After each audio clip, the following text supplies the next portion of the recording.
വിശുദ്ധ കുരിശിൻ്റെ അടയാളത്താൽ ഞങ്ങളുടെ ശത്രുക്കളിൽ നിന്ന് ഞങ്ങളെ രക്ഷിക്കണമേ. ഞങ്ങളുടെ തമ്പുരാനെ, പിതാവിൻ്റെയും പുത്രൻ്റെയും പരിശുദ്ധാത്മാവിൻ്റെയും നാമത്തിൽ ആമേൻ.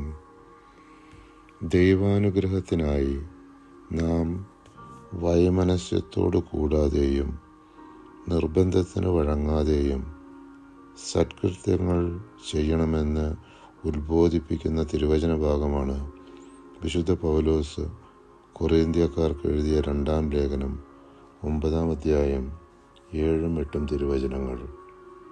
ഓരോരുത്തരും സ്വന്തം തീരുമാനമനുസരിച്ച് വേണം പ്രവർത്തിക്കാൻ.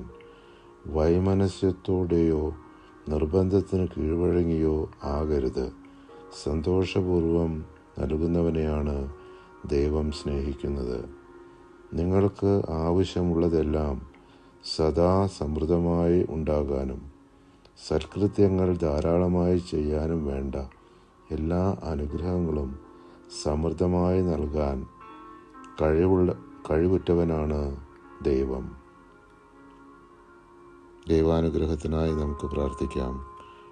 ഞങ്ങളിൽ വസിക്കുന്ന ത്രിയേക ദൈവമേ, ഞങ്ങളുടെ സ്വാർത്ഥത, അഹങ്കാരം, വെറുപ്പ്, വിദ്വേഷം, അസൂയ, വൈരാഗ്യം, മുൻകോപം, ആസക്തികൾ, ദുശ്ചിന്തകൾ, നിരാശ, അപകർഷതാബോധം, മറ്റുള്ളവരെ വിധിക്കുന്ന പ്രവണത, മറ്റുള്ളവരോട് ക്ഷമിക്കുവാൻ സാധിക്കാത്ത അവസ്ഥ, പ്രാർത്ഥനയിലുള്ള ശുഷ്കാന്തി കുറവ്, തഴക്കദോഷങ്ങൾ തുടങ്ങി ഞങ്ങളുടെ എല്ലാ ബലഹീനതകളെയും ഞങ്ങൾ അവിടുത്തെ തിരുസന്നിധിയിൽ സമർപ്പിക്കുന്നു.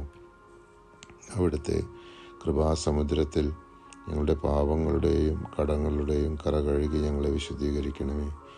ഞങ്ങൾക്ക് നിർമ്മലമായ ഒരു ഹൃദയം നൽകി അവിടുത്തെ അനുഗ്രഹവർഷം ഞങ്ങളിലും ഞങ്ങളുടെ കുടുംബാംഗങ്ങളിലും ചൊരിയണമേ. ആമേൻ.